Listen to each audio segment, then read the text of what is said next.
On this episode of Mythbusters, a blast from the past as Adam and Jamie hit the history books. There would be a lot of fire, and I could get burned. To explore an explosive myth from the Civil War. Wow! Did the Confederate Army build the world's first long-range missile? In 3, 2, 1.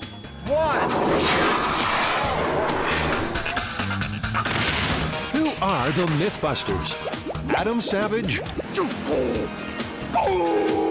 and Jamie Heineman. This is gonna kill you. Between them, more than 30 years special effects experience. That's what I'm talking about. They don't just tell the myths, they put them to the test.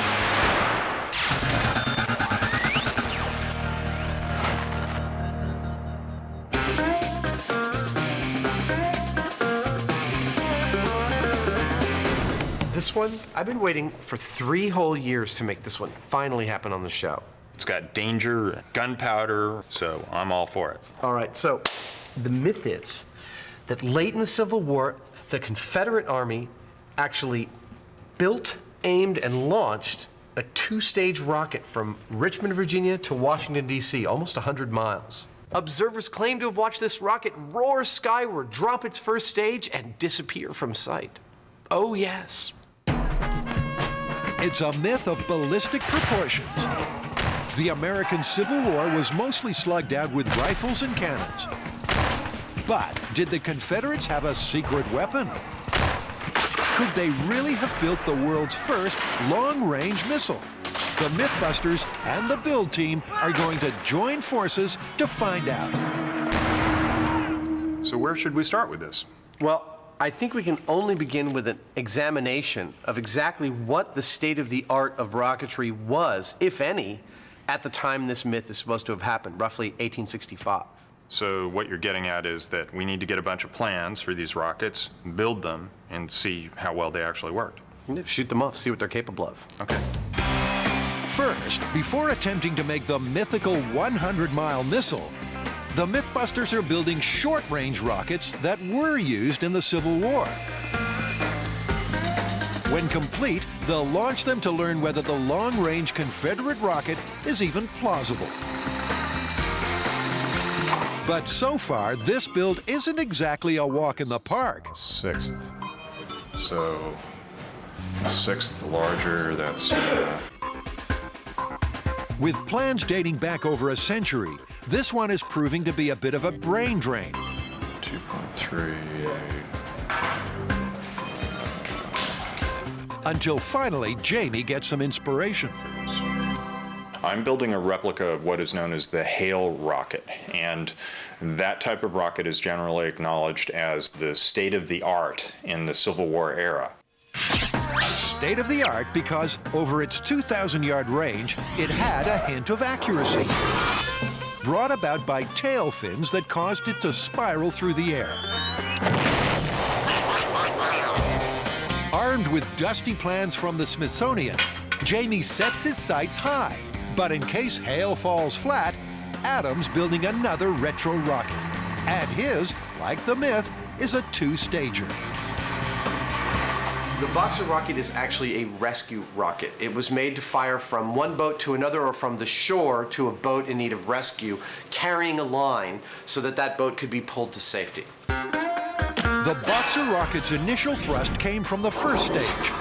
As that burnt out, it fell away, and the second stage fired up and carried the rope over 300 feet to the sinking ship. But for Adam, it's not all plain sailing, because no one seems to have built one for over 100 years. I have no idea if this is going to work. While the Boxer makes progress, the Hale is out for the count, because Jamie's made an error of schoolboy proportions. And to avoid public humiliation, You know, if I don't talk, you don't get any good TV. he's run away from the cameraman. What happened? Nothing. Denial is a river in Africa. Come on. What happened? Did you accidentally weld the thing into the end of your pipe that was supposed to be a screw fitting? Overzealous welding has sealed his rocket shut, and he's not happy. We had about like a couple of hours of playing around with the thing, and that's not interesting, but somehow when we screw up, everybody's all over it. While a sulking Jamie has to start from scratch, Tori's busy building the Civil War rocket launcher. It's a pretty simple design. It's just a channel that we're going to load the rockets into, and it's got two legs that support it in the front, and it also allows the angle to change. They're adjustable, so we can have different, angles of trajectory. Time for a test, albeit with a flimsy firework. I'm not really sure what this one's going to do. It might scream, it might explode, but okay.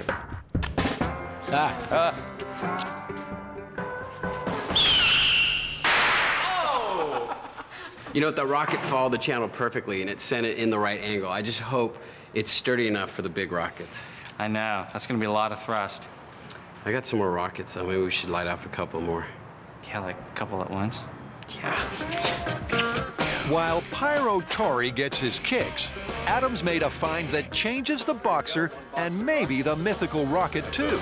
Upon doing some more research, it turns out that nobody's ever seen one of these rockets. No one's seen one in a long time. No one's got one. No one builds them. So there has been some confusion as to whether or not it was a true two-stage rocket or a compound rocket. And it turns out that it's a compound rocket. And indeed, it does not separate in the middle halfway through its ignition.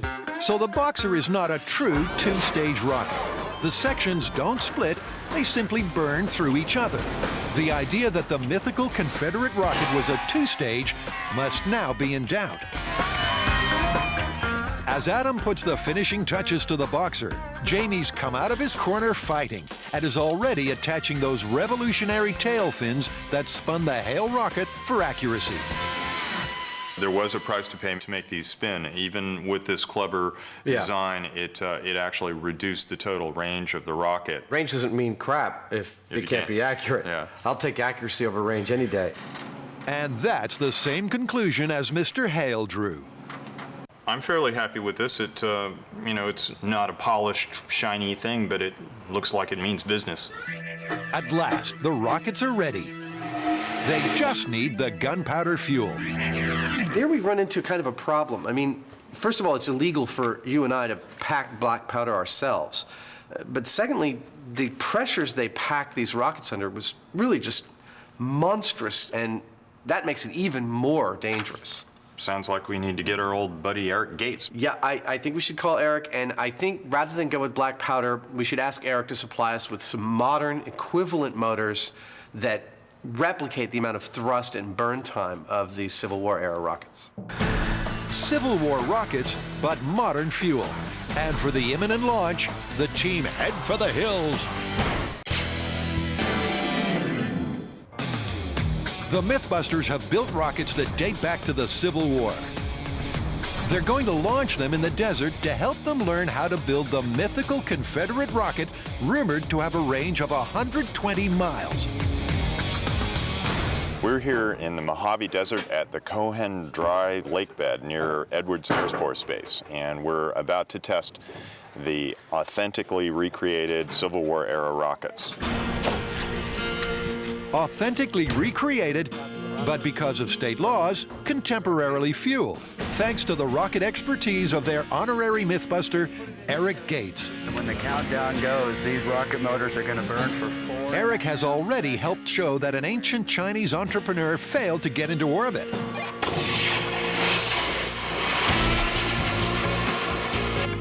And can you do a full 360 on a swing? Well, only if you've got someone like Eric there to help. Today, the cool of the van has become Civil War mission control. I got something to show you guys. This right here is my Boxer rocket. Adam's as proud as a new father. And like a new baby, the rocket first gets weighed. All right, so 8.4 pounds for this thing. And measured. Diameter of the rocket is 3 inches. This data is then fed into a computer simulation to see whether the rocket stands a chance of flying. Okay, I've put a little set of fins on here to simulate the stick, and it looks like it's going to be stable. Let's try a motor. Let's put a K550 in it to start out. K550 it is. The computer's fully primed. Go. Flight path, perfect. Range, 20,000 feet.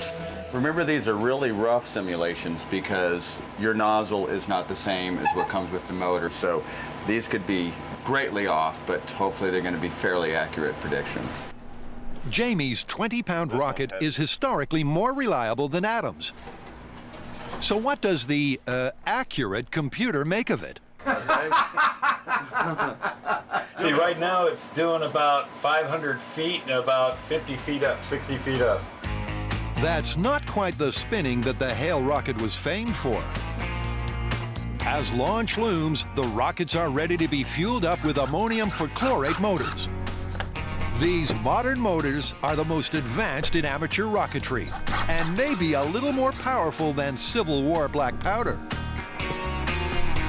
But as they wrap them to ensure a snug fit in the rockets, Adam and Jamie are wondering if the main myth has historical authenticity, or is it just another tall tale?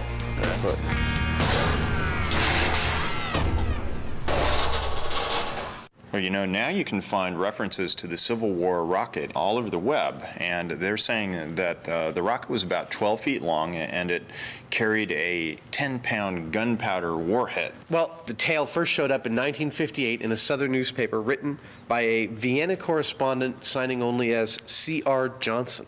Well, our researchers were unable to find C.R. Johnson or the article. The myth may be nothing more than a mirage. But in this desert, it's T-minus 60 seconds for the Hale rocket. We built this according to official plans and specs of the period, and if it worked then, it ought to work now. What does our percentage maestro think? 70% chance the thing spins out, ends up about 200 feet away. 29% chance that it actually flies totally successfully and ends up 3,000 feet away. There's a 1% chance that it hits the ground and bounces right over to us. And with those words of wisdom, it's the bit now with the countdown. 3, 2, 1, go. She's up and away. Congratulations, Jordan. Wow, easily done, brother. I was afraid that it was going to loop, but then it just got the spin. When the spin's what keeps it going straight. That was great. Those revolutionary Hale tail fins did the trick and kept the rocket on a computer-defying perfect arc. To see it actually go and work, especially kind of having you on the edge of your seat as you're watching it go, and then it just kind of homes in and does its job. It was cool. It's cool design. One down, one to go. I got a boxer rocket, and I'm gonna fire it. Complete with its rescue rope. You're ready to rock and roll. Is that it? That's it. Is that it? That is it. Next, you push the button. Some rockets! In 3, 2, 1. Whoa! We have liftoff. You guys all clear? That is cool! It looks like they knew what they were doing back there in the 1800s. They might have known what they were doing. Yeah, look good. Ain't that the truth? Another near-perfect flight. The rescue rope didn't fare so well, but at least the drowning sailors would have had a spectacle to behold. Adam and Jamie's next task is to build the long-range rocket of the myth. So first, they'll need to find out how far their non-mythical missiles flew. I don't know, but I think that's one of the rockets, and judging by the size of the hole, I think it's mine. I don't know. I'm gonna see if I can feel the end of it. Oh, I'm still not touching anything. Oh, backhoe time. Like a miner in the gold rush, Jamie starts digging. And the lighter boxer rocket? Well, 500 yards further on. That's where it landed. I'm just terrible at judging distance from here, but I'd say it's at least 1.5 miles. I'm gonna pace it out. Calculating each of my steps is about a yard, and we'll see where I get to. As Adam measures his flight path, Jamie has at last struck gold. There she is. We got the end clearly exposed, and I think we should be able to tug it out with it come along pretty well. So The heavy hail flew half as far and went over 5 feet into the ground. Soft to crash land in, tiring to measure. 1,317 yards. I'm tired.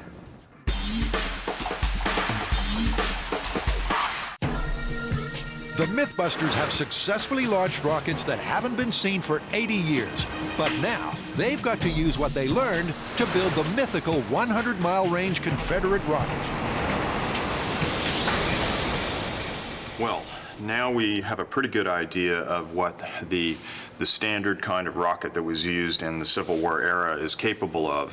And I got to say, we've got our work cut out for us as far as this mythical rocket, because there's just not a whole lot of information about what it was. Well, you know, we start with what we've got. I mean, they say it was a liquid-fueled rocket, so we should talk to somebody about what kind of technologies that would make a liquid-fueled rocket they had available at the time. Liquid fuel? Well, that is what NASA uses. Of course, they had their teething problems too. But surely this technology is light years ahead of the Confederates. If only we had a rocket scientist. Hello. How you doing, guys? Nice to meet you. So you're like a rocket scientist, right? Yeah, exactly. I teach the rocket propulsion class at San Diego State, and I launch my own rockets. Does being a rocket scientist help you pick up chicks? Unfortunately, in the rocket science world, there's not that many women, and they're hunted to extinction. Hunted to extinction. So, have you heard this myth that the Confederate Army actually built a liquid-fueled rocket that they fired from Virginia to Washington, D.C.? It was the beginning of the Industrial Revolution. People were doing all kinds of crazy things with steam engines and steamboats. I suppose it's possible. What's not possible is to understand the ensuing discussion. But eventually they thrashed out the characteristics of a plausible Civil War-era two-stage rocket, powered by ethanol and liquid oxygen. And they unearthed some interesting new data. This myth was supposedly made possible by Lord Kelvin, who was persuaded to make liquid oxygen 12 years before it is generally accepted that this first occurred. Apparently, German physicist Ernst Mach contributed a small turbine and a gyroscopic stabilizer. The rocket was launched from a hole in a riverbank that was lined with a tube made from naval cannons. So here are the likely ingredients. Lord Kelvin's liquid oxygen made the rocket fuel burn. Ernst Mach's gyros gave it stability. A cannon provided the trajectory. And gun cotton made it explode out of the barrel. But what was the fuel? It could have been ethanol, made since ancient times by fermenting sugar. And it is used as a fuel. In today's environmentally conscious age, clean-burning ethanol is widely used as an additive to reduce gasoline emissions. Clean and green was not the aim of the Nazis when they invented their ethanol-fueled V-2 rockets. It was an oil shortage that drove their search for an alcohol-based rocket fuel.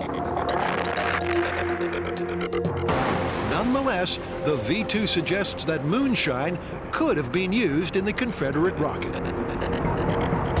Next, it's Lord Kelvin's Big O. Liquid oxygen is needed as the fuel oxidizer. Without it, the ethanol will burn only gently. But when it's added, the fuel is fully oxidized and virtually explodes, causing a massive amount of thrust. And it's down to Grant to make it. Well, I'm going to replicate Joseph Priestley's landmark experiment of the late 1700s, where he actually discovered oxygen using mercuric oxide, liquid mercury, a magnifying glass, and the sun. Before making liquid oxygen, he first has to produce oxygen gas by focusing the heat of the sun onto mercuric oxide. Now for the sun. As it heats up, oxygen gas should bubble up into the test tube. Hey, it's bubbling. tiny, but still bubbling. It's working, but he's going to be here a while longer yet. And when he's got enough, like Lord Kelvin, Grant's got to liquefy it. Meanwhile, because the mythical rocket was fired from a naval cannon, Carrie's gone to the fort. So Jamie and Adam need to know what size the cannons were during the Civil War. So I've come here to Fort Point to do some measuring of cannons and find out. These measurements are key to the Mythbusters missile because there's no written record of the dimensions of the Confederate rocket. All right, that's 11-foot length. Adam and Jamie do know that it was fired from a cannon. So if Carrie measures the biggest cannons from the Civil War, 10 inches? then the Mythbusters can build the biggest rocket possible. And they'll also have a launch tube they can replicate. 9 foot 2 inches. It's another ingredient ready. Launch tube cannon, check. But the Mythbusters have made a worrying discovery about Lord Kelvin.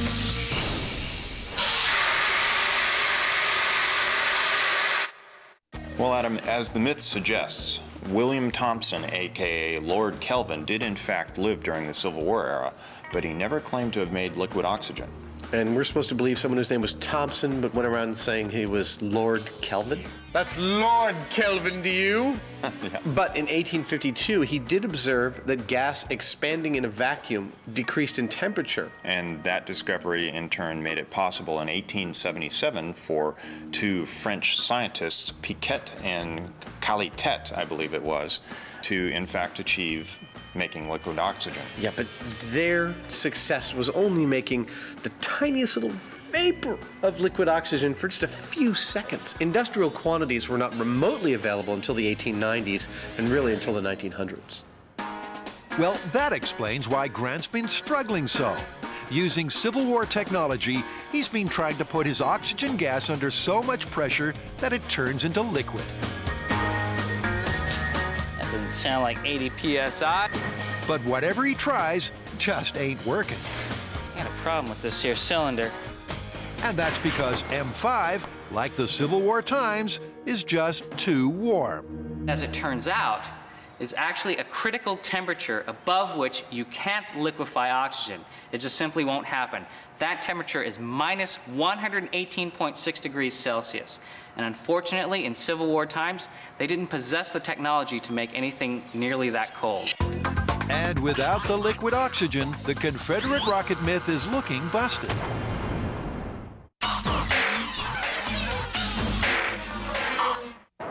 In the American Civil War, did the Confederate Army fire a long-range missile?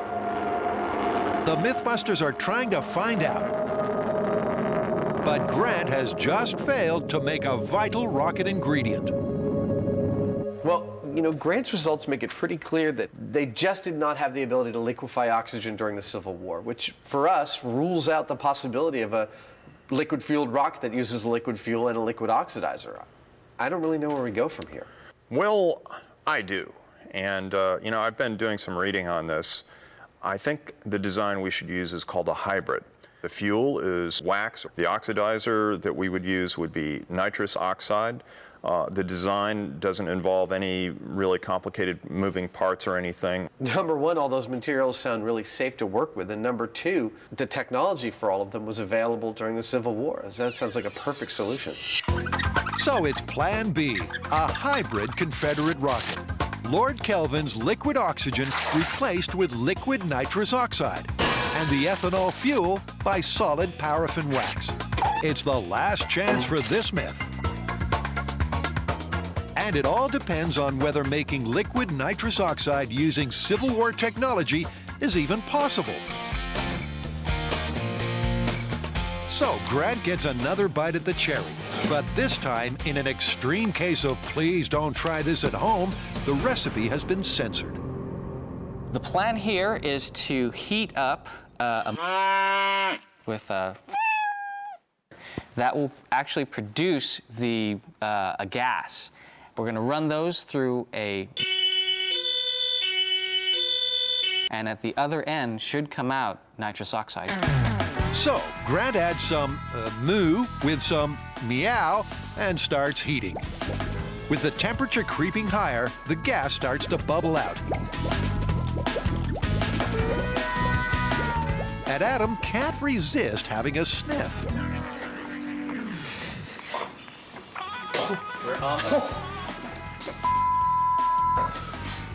That burns! As Adam recovers, more gas bubbles through.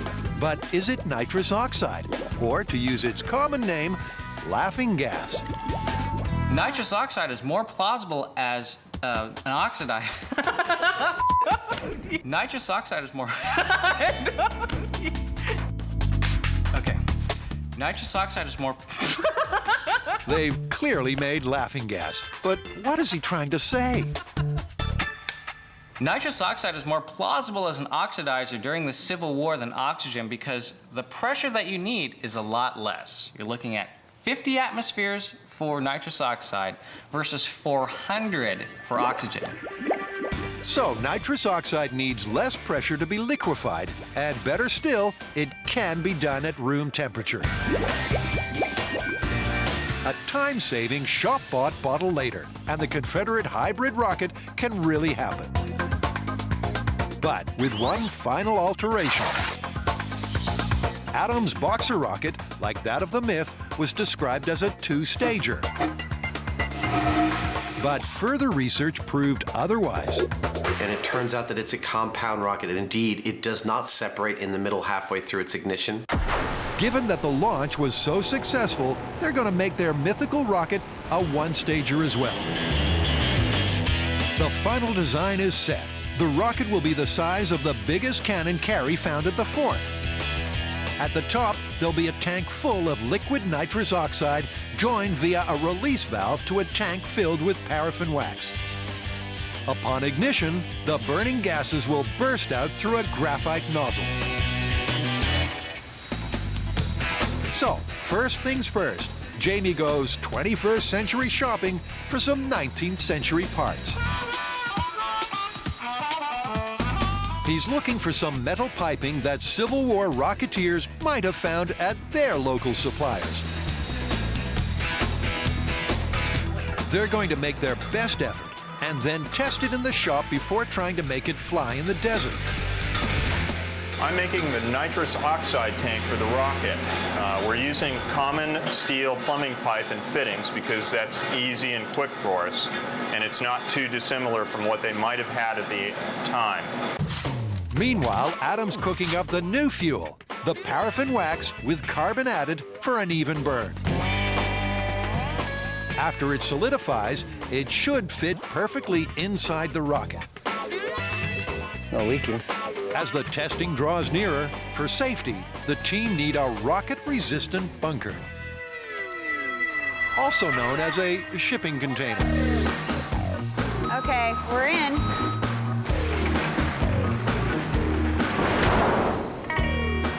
Perfect. Perfect parking, but how bomb-proof is the bunker? There we go. Woo! Uh-oh. Not very. A lot of daylight coming through the roof. They've bought a holy rust bucket. Who cut the budget on the bunker? Like, this seems like something you'd spend the extra cash on. Yeah, when you got lives at stake. Is that a wasp nest? Yeah. Sweet. To top it off, there's wasps. But not for long.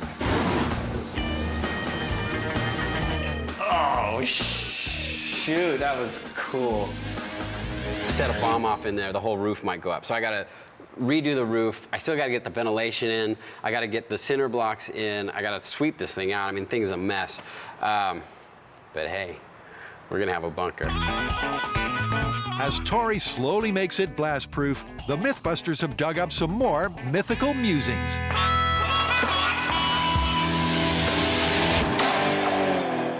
What factoids do you have for us today, Jamie? The myth specifically states that the launch took place near Richmond in March of 1865 and was witnessed by Jefferson Davis, who was the president of the Confederate States of America. Now, there is an element of truth to this story. Jefferson Davis was, in fact, in Richmond around March of 1865. Well, the problem is that there is actually a very good record of every day of Jefferson Davis's activity during the month of March, and there is no mention whatever of any kind of a two-stage rocket. But maybe it was a secret launch. Well, there's always that. It's no secret that Torrey's bunker is becoming ever more beefed up. And as launch nears, Adam's rocket fuel is all set. All right, well, the wax is cured overnight. Let's see what it did. Oh, yeah! It's worked perfectly. Yeah, I'm proud. And will it fit? Of course. But there's no rest for the wicked. Jamie gets on with sealing the rocket, but is slightly alarmed at how simple it all seems to be. It doesn't make any sense that it should be this easy. This is some laughing gas and some plumbing fixtures. And if it actually goes someplace, that's kind of scary. The Mythbusters are not used to things being so painless. But let's not forget, it's not even past its test yet. Well, there she is. Tank's sealed. We have the ignition valve in place. We have the combustion chamber. They're just waiting for the graphite nozzle. Graphite was the only thing available during the Civil War that could handle the crazy heat that the rocket's combustion generates. Oh, that's a rocket. Oh, I'm totally psyched about that. She's fully primed. With countdown just around the corner, it's time to take her to the bunker.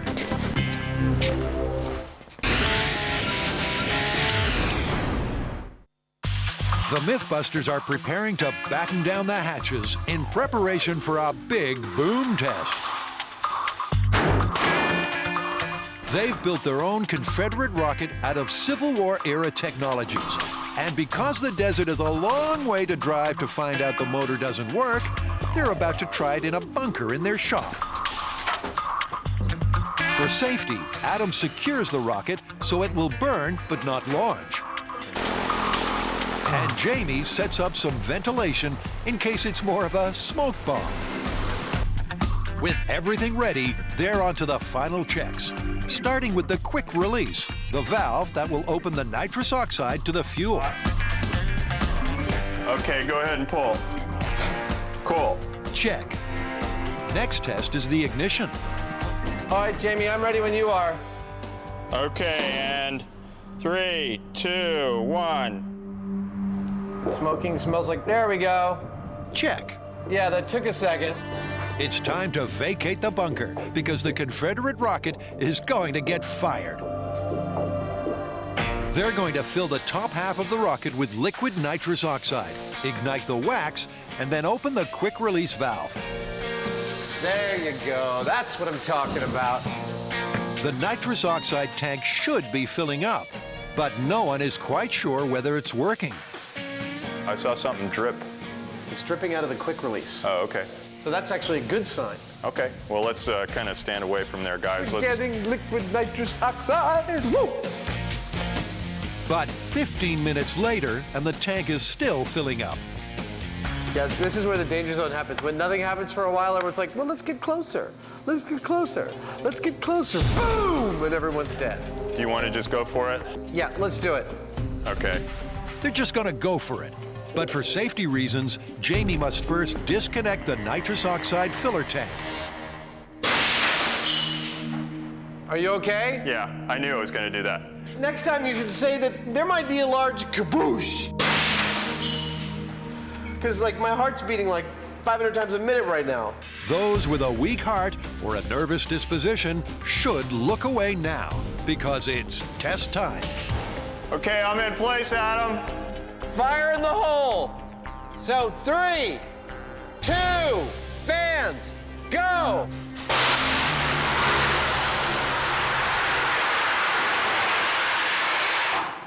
We clearly have ignition, But what the hell's going on in there? Not so much fire in the hole as fire in the whole shop.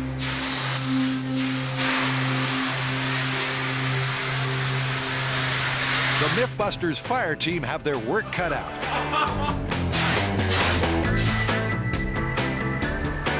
And what on earth must the neighbors think?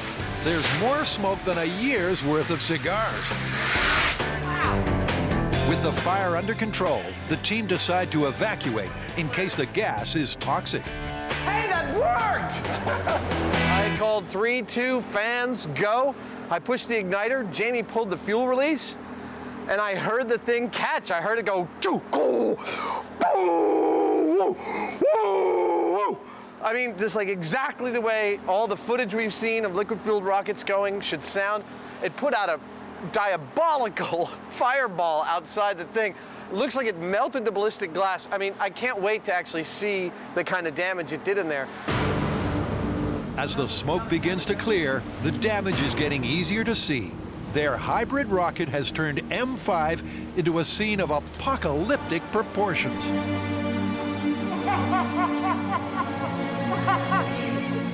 It's a testament to the size of the fireball and the heat that came out, what happened to my hovercraft.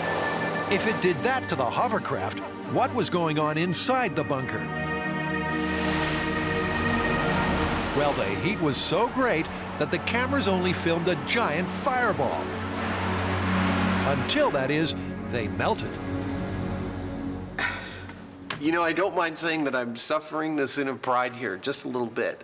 I mean, no one can dispute that through our ingenuity, we have achieved a hybrid rocket in 2 days with just a bunch of plumbing parts. You mean we've achieved a hybrid rocket engine and system. We still have yet to put it in a sleek rocket-like exterior and build the cannon to fire it out of. Exactly, and there's also the problem of tackling this mythical gyroscopic stabilizing system that the myth states. So I'll tackle the gyroscopic stabilizer. You want to take on the body and the nose cone? Okay. After some celebratory ego massaging, the down-to-earth work continues. For the final refinements, Adam's making the stabilizing system that gives the rocket a smooth and accurate flight path. But steam-powered, this ain't. We looked at a lot of different ways to add gyroscopic stabilization to this thing, and we settled on the design that Hale used when he designed the Hale rocket, which was fins that affected the exhaust of the rocket only, but that exhaust being made to be rotational added a rotational stability to the rocket itself. So we've tried to do the same thing with ours on a much larger scale. Ernst Mach and his gyro join Lord Kelvin and his liquid oxygen in the busted bin. Meanwhile, Jamie is making a more efficient string-pulled release valve to let the liquid nitrous oxide into the fuel tank. For the test, he was standing right next to the bunker. For the launch, he wants to be a bit further away. It's important that I not be very close to the rocket when the nitrous oxide is dumped into the combustion chamber when it's lit, because there will be a lot of fire and I could get burned. With the quick release ready and working, Jamie's routed round the shop and come up with the naval cannon launching tube. Okay. It's this pipe that the rocket will be propelled out of, courtesy of the Myth's Civil War gun cotton. Karen Elizabeth Byron, Yes. your mission, should you choose to accept it, is to make us some gun cotton. Great. What is it? Well, I don't it's know. some kind of cotton. Yeah. And it's probably got some nasty chemical added to it. It's definitely going to shorten your lifespan, but we need a bunch of it. We need to figure out how to make it and get some over to us, okay? Sounds like fun. Oh, by the way, it's quite possibly explosive when you're done making it, so, be careful. Keep that in mind. You guys always give me the best jobs. Gun cotton is what apparently gave the rocket its initial thrust. It's an important but dangerous part of this myth. So the recipe is a Mythbusters secret. Okay, we're adding a half ounce of to a half ounce of slowly. When you add donkey to rooster, you get a violent reaction. And all that wonderful smoke cannot be good. So it's in with the cotton wool. I don't know how much I trust respirators and masks at this point. That stuff looks just disgustingly fatal. The rest of the fatal process is classified. But after a complicated afternoon, Carrie's gun cotton is all set for a test. All right. 3, 2, 1. Woo! Not bad. That makes a big difference. The secret recipe works. The gun cotton is remarkably energetic. But could it propel a rocket out of a cannon? All right, let's try it with the cannon. Cool. This is the crucial part. If the gun cotton is powerful, then they can scale this up to give the hybrid rocket its initial thrust. You ready? Okay. Fire in the hole in 3, 2, 1.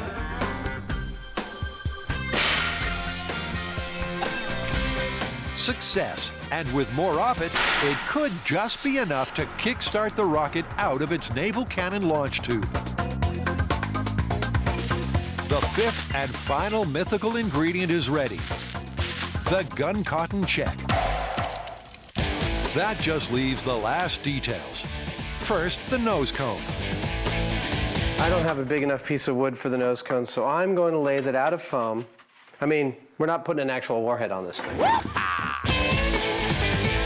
Even the Mythbusters have to draw the line somewhere. A foam nose cone will have to do. And second, a paint job. Looking pretty in pink, the Mythbusters rocket is finally ready.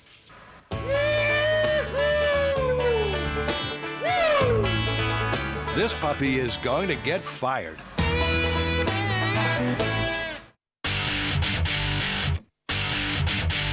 Oh, it's gotten heavier. Yeah, I know.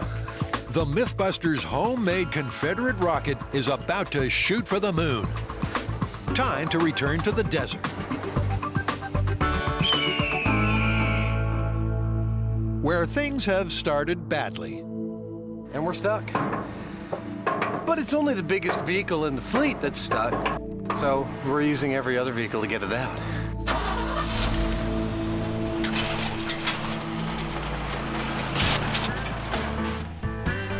Jamie drove them into this mess, so he's got to dig them out.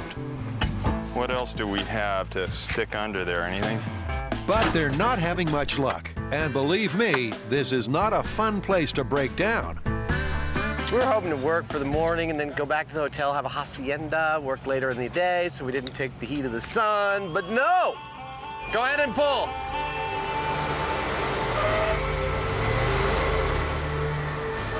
Pull! Come on! Pull! At 110 degrees, reinforcements are called. And with some tow truck talent, she's out. Freed at last, Jamie swings the truck around and gets stuck again. Is there anything I could say that would make this more poignant? I don't think so. Like rats in a sinking ship, the team abandon their lamentable lorry and take all their rocket equipment with them. After finally arriving on site, the race is on to get the rocket ready and fired. And to start, Adam finishes off the cannon-inspired gun barrel. To get the launch trajectory, Adam's attaching an A-frame to it. Meanwhile, Jamie's back to pulling strings. I've run the pull cord, which opens the nitrous valve the entire distance because I want to feel what it feels like and have somebody watching on the other end to make sure that it actually worked. We're ready for the test whenever you are. Yo! Hey! That was it, right on the ball. Hey, that worked! With the quick release valve working from 500 feet, the team slide the rocket into the cannon. Favor the far side. Add the wax fuel, and then seal her up. Perfect. Lovely. Fabulous. You're the man. Stud. What? And next up for these studs is the erection. There you go, Eric. Watch your fingers. She's nearly ready. You like it? Yeah. Jamie adds Carrie's gun cotton propellant to the base of the cannon. And that just leaves the fuel oxidizer, the liquid nitrous oxide. As the team make the final preparations, it seems this hybrid rocket has come a long way from the original myth. So is any part of this parable actually true? They did have gun cotton in 1865, and they did have steel. They did have nitrous oxide. Firing a rocket from a tube, totally plausible. Completely within the realm of possibility. Building the rocket is one thing. All of the processes that go into actually launching it make it, in my opinion, improbable, but not impossible for them to have done in that era. The Civil War rocket. Improbable, but not impossible. Sure, the Mythbusters have made a few changes, but does it really stand a chance of flying the mythical 120 miles? All right, here's the percentages. 60% chance that we get a lot of flame and a lot of fuss and bother, and the rocket doesn't leave the tube. 5% chance that it blows up in the tube from too much pressure or something like that. What have I got left, 35? Yeah, I'll give 20% chance of a successful launch and 15% chance of something I cannot even remotely predict. Well, let's find out. Adam's going to press the button, then Jamie will yank open the quick-release valve. All right, here goes the big boom Civil War rocket. In 3, 2, 1, ignition. Something's happening. Here it goes.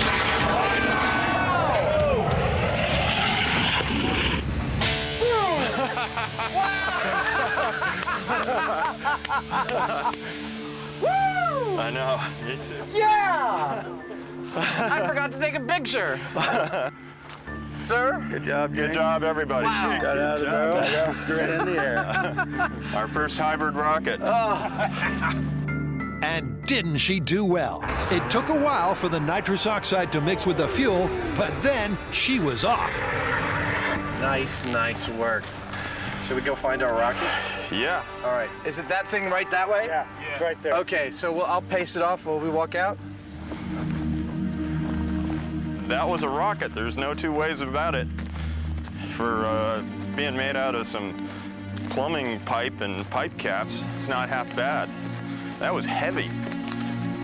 It weighed over 200 pounds. But how far did it go? I got it! Here it is! There you go. 1, 2, 3. Made it about 500 yards in 2 days. 2 days, baby. Let anybody else do that and get something airborne like this out of plumbing parts and a visit to your local hardware store. A little hubris from the Heinemann. And rightly so. After all, they just built a rocket out of plumbing parts in 48 hours. Want to see it again? The 200-pound Civil War rocket came straight out of the barrel, but had nowhere near the thrust of modern rockets. A success, but still 119 miles shorter than the myth. So there you have it, Confederate rocket. Is it busted, plausible, or confirmed? Totally busted. You know, we got airborne with stuff that they could have had, they could have put together, but nowhere near 120 miles. I agree. They had access to all this technology, but putting it all together didn't happen for another, maybe even 100 years. And we made a good effort, and I'm so glad we got a launch, but this one's busted. Busted.